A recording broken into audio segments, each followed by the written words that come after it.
combination is getting glued up, we're going to start sanding on these the three pieces of the three whole pieces of wood that I have here. I'm going to use 180 grit, 220 grit, 320 grit, and then 400. That's the sequence I'm going to do with all of these, and it's the sequence that I'm going to do with the veneered pieces if they actually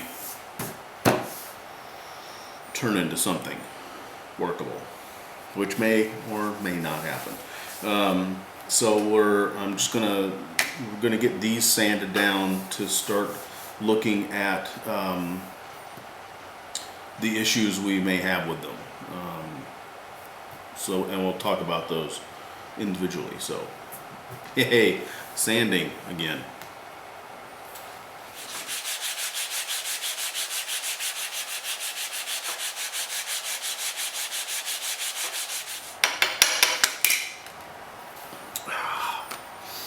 I had a couple things to say. Number one, oh man, I love the smell of rosewood. If they made a cologne that smelled like rosewood, I would buy it just so I could smell myself. So that's one thing. The other thing, and I'm going to harp on this every chance I get to, protect yourself.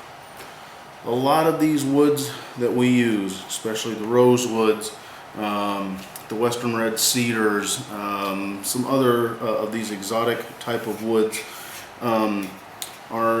can cause sensitization if you're exposed to like this dust, this sawdust for too long. You can get a rash. The bigger problem is when you breathe this dust, because it's super duper fine, and boy, it'll just settle down in your lungs, and it can really cause problems over the long run. I wear a dust mask whenever I'm sanding. I also have a fan blowing very lightly across the shop, so in the event that I do go stupid and I'm sanding without my mask, I'm hopefully not breathing it directly. But take a good hard look at the dust in your shop, what you're doing to manage that dust, because you need to be managing that. I have seen some pretty horrible ways to die in my nursing days, and when you're sitting in a bed and you can't breathe, that sucks. So mask up, manage your dust. Sanding continues.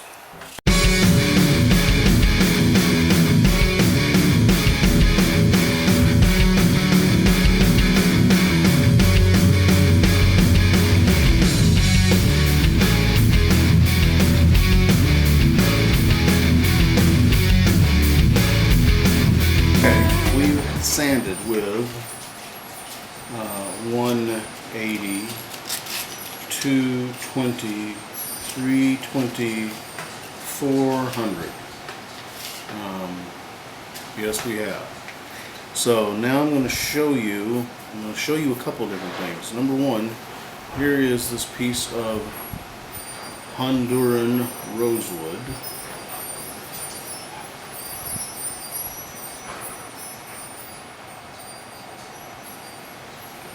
Notice all the little dark holes, the pores, or the grain.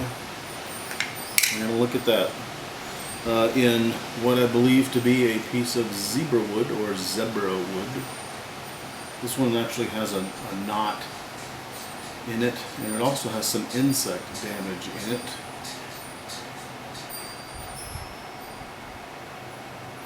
Alright.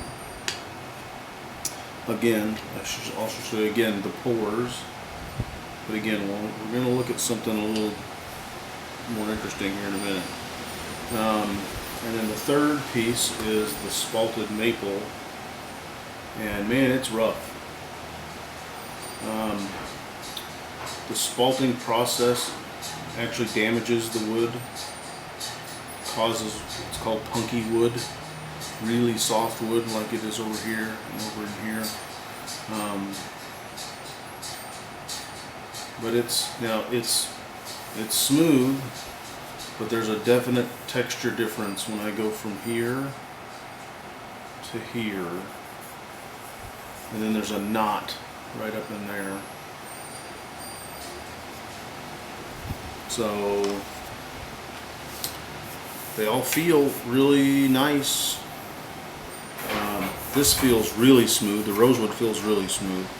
The zebra wood feels kind of smooth until you get to this insect track here. I can't feel the knot at all, and it's a little rough over here where the grain is more pronounced. Yeah, the spalted maple is really tough.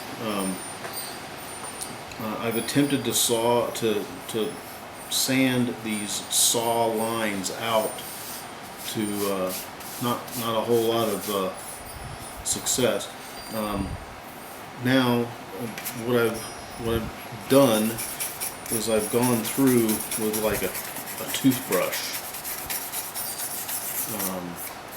to clean these out, because there's all kinds of little dust and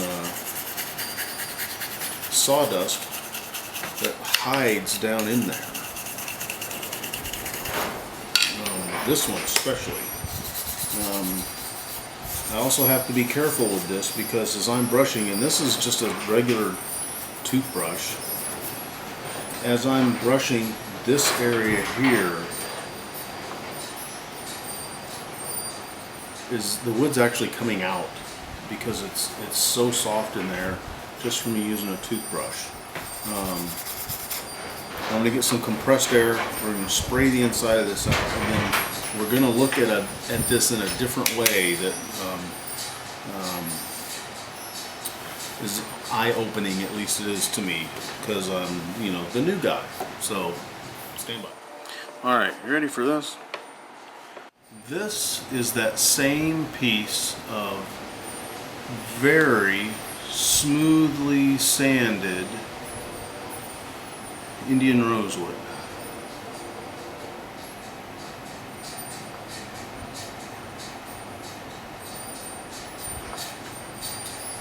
That is the grain in it, right there. And let's see, for a size comparison, that is the toothbrush I was using to scrub it out with. It is not exactly as glassy smooth as we would want it to be. Better yet, let's do this.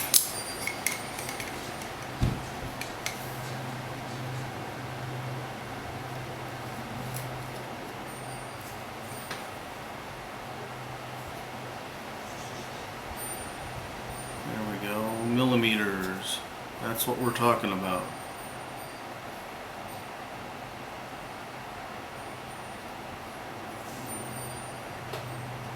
Okay.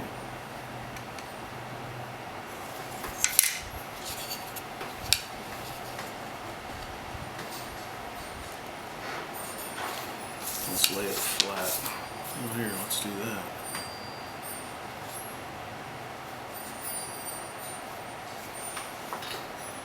This is that knot. This is the insect track.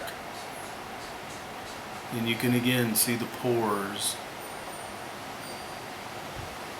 in this. And then before my drive fills up, this is that piece of spalted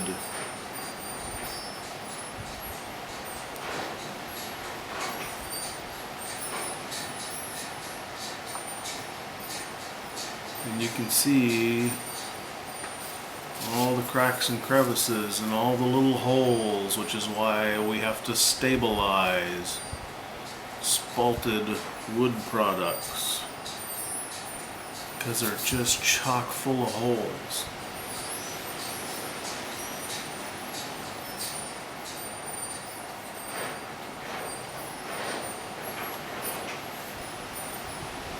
And some of this, the more I sand it, the worse it gets.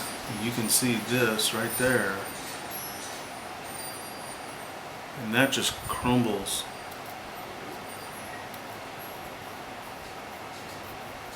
It doesn't take hardly anything to start rubbing stuff off of there.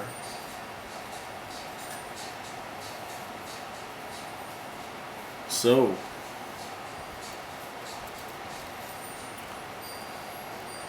interesting stuff. Hence the need for grain filling, or in the case of spalted stuff, epoxy or cyanoacrylate or some other form of stabilizing agent so that it doesn't just continue to crumble into nothing. A great example right there. Holes, fissures. Yeah, that's kind of cool stuff right there. So hey, now that we've sanded them, now we've got to figure out what to do with them. How do we fill the grain? There are different theories on that. How do we take care of insect damage if we really want to keep that piece of wood? How do we stabilize spalted wood? I know a little bit of it, I don't know very much of it, so we're going to find out. And that's what's fun when we play fun with wood. Alright, check back. It'll be fun.